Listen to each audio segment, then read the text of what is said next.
სტუმარს მასპინძლობაზე საუბრით ხსნით დღევანდელ ეთერს და ვინაცვლებთ იმერეთში, სადაც მარანი ჭურისთავი მდებარეობს. ეს არის ღვინის წარმოება, რომელიც სოფელ გამოღმა არგვეთში ქმნის გამორჩეული ხარისხის ღვინოს. წარმოებასთან ერთად კი მარანშივე მასპინძლობს სტუმრებს. სერვისებში ღვინის დეგუსტაციები და გასტრონომიული მასტერკლასები ერთიანდება.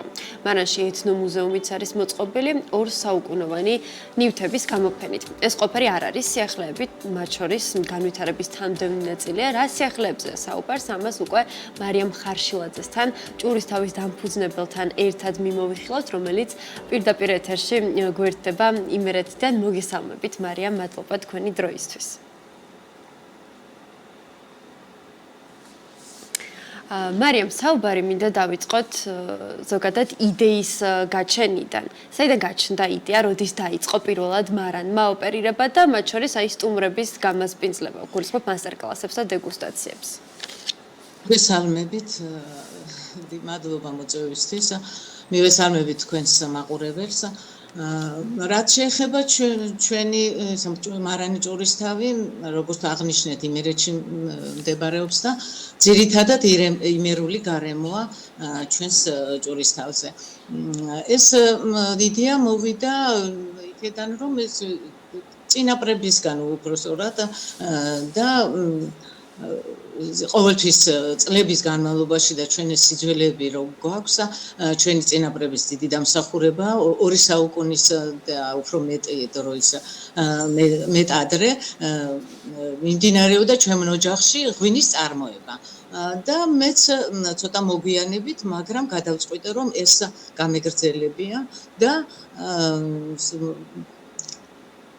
როგორღაც შევძელი მე მგონი, რომ აქამდე მომეყვანა.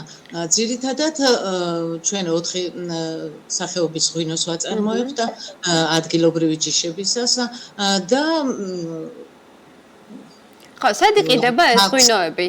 სად შეუძლია მომხმარებელს? ადგილზევე ხდება რეალიზაცია? კი, ადგილზედაც ხდება. ჩვენ ისა რამოდენიმე წლის წინ ჩვენმა ღვინოებმა საქართველოს მასშტაბით ოქროს მედლები და მსოფლიოს მასშტაბით ბრინჯაოს მედლები მივიღეთ და გამოხმაურებაც დიდი ჰქონდა ამის შესახებ. უნდოდაც საზღვარგარეთაც ეს შეკვეთებიც იყო, მაგრამ ჩვენ მცირე მარანი ვართ, იმას დიდი რაოდენობით ესაჭიროებოდათ და ამიტომ შევიკავეთ თავი, მცირე რაოდენობა არ უნდათ დიდი. ამიტომ გადავწყვიტეთ, რომ ეს ჩვენი წარმოება გაგვეფართოვებია, მაგრამ იმდენად არა და ძირითადად იყიდება ადგილობრივ ბაზარზე და თვითონ ადგილზეც ჩვენთან მარანში. ჩვენ ვსტუმრობენ როგორც ადგილობრივი ქართველი ტურისტები, ასევე საზღვარგარეთიდან ბევრი ტურისტი ვსტუმრობს და ძალიან მოსწონთ ეს ჩვენი ღვინოები და ჩვენი ღვინოების და შეძენაც იქ ხდება ძირითადად. ფაქტიურად მთლიანად მთელ მოსავლის ღვინო რაც არის, შემოდგომამდე უკვე ათვისებული არის ხოლმე თვითონ მარანში უმეტესად. მარიამ, დაახლოებით რა რაოდენობას აღწევს წარმატება? თქვენ ახსენეთ, რომ მცირე წარმოებაა და სწორედ ამიტომ საერთაშორისო ბაზრებზე ვერ ხერხდება გასვლა. ჩვენი წარმოება 3000-4000 ბოთლამდე მეც ვერ აღწევს, იმიტომ რომ უბრალოდ ჩვენ იმ ძველი მარნით და იმ საზოგადოებრივ, რომელსაც მეტის თავისუფლების არ აქვს და ამიტომ მეტს ვერ ვაწარმოებთ. მათ ზოგჯერ 300 და 400 ბოთლი უნდათ იმაში თვეში და ესეთი შეკვეთა ჰქონდა და ჩვენ ამდენის მიწოდების საშუალება არ ჰქონდა და ამიტომ ვერ გავედით, ასე ვთქვათ. და რა ვიცი, ვფიქრობთ, რომ მომავალში უფრო გავზარდოთ და ჩვენი ესეთი წარმატების ხარჯზე გავალთ ალბათ სპეციალისტიც. დიახ. თქვენივე ვენახები გაქვთ თუ მაგალითად ადგილობრივი ფერმერებისგანაც ხდება ყურძნის შესაძლებლობა? არა, ჩემი ვენახი მცირე რაოდენობა მაქვს, რა თქმა უნდა, ეს ამ ბაზარს ვერაფრით ვერ გაუძლებდა და მაგრამ ადგილობრივებისგან ვყიდულობ, მათ უწევ უწევ ყველანაირად რომ ისეთი ყურძენი მოიყვანონ რომ კარგი ღვინო დადგეს მისგან არ იყოს ვცდილობთ რომ ბიოლოგიური მებით შევწამლოთ და ამის შემდეგ კი შემდეგ ყიდულობთ ჩვენ და ვაწარმოებთ ღვინოს კი ბატონო. კი ბატონო. რაც ეხება უკვე მასპინძლობის მიმართულებას, აქ რა სერვისები ერთიანდება? ეს იყო თუ არა თავიდანვე ჩანაფიქრი რომ მასპინძლობაც შეეთავაზებინა მარანს და ძირითადად რომელი ქვეყნის დამსვენებლები გსტუმრობენ? დიახ, ჩვენ გასტრონომიულ ტურს ვატარებთ, ჯერ დავიწყეთ ღვინის დეგუსტაციით, მაგრამ მარტო დეგუსტაცია არ იყო საკმარისი, იმიტომ რომ შეკვეთებიც ჰქონდა და მოთხოვნა იყო ისეთი, რომ აუცილებლად საჭირო იყო ამ ღვინოსთან ერთად ეს გასტრონომიული ტურის ჩაგვეტარებია და ვატარებთ ამ ტურებს სტუმრობს უმეტესად უცხოელები განსაკუთრებით აი გერმანია, საფრანგეთი გიდები გიკავშირდებიან წინასწარ და ვამზადებთ გასტრონომიულ ტურს და მასპინძლობთ ჩვენი ღვინით, რაც მთავარია. მე ადგილზე ვეხდება, რადგან მოეწონებათ და რაღაც ღვინოები შეყიდულობენ და ასე ვაწარმოებთ ჩვენი ჯორისთავის წარმოება ასე ხდება ძირითადად. კი ბატონო. ძირითადად რომელი წლის რომელი პერიოდია ყველაზე დატვირთული სტუმარ მასპინძლობის მიმართულებით თქვენ შემთხვევაში და როგორი იყო მათ შორის 2024 წელი? საკმაოდ რთული გამოწვევები იყო ქვეყანაში და ეს თუ აისახა თქვენს მუშაობაზეც?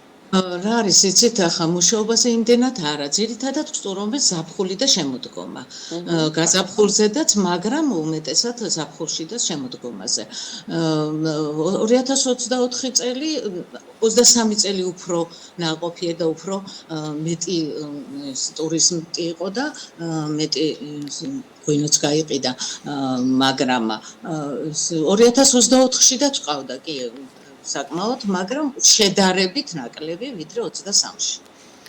კი ბატონო, სიახლეც მინდა მიმოვიხილოთ, რაც დაგეგმილი აქვს მარანი ჭურისთავს სასტუმროს გახსნასთან დაკავშირებით. ამის იდეა საიდან გაჩნდა და რა საჭიროება დაინახეთ? რამდენად იქნება თქვენი მოთხოვნა?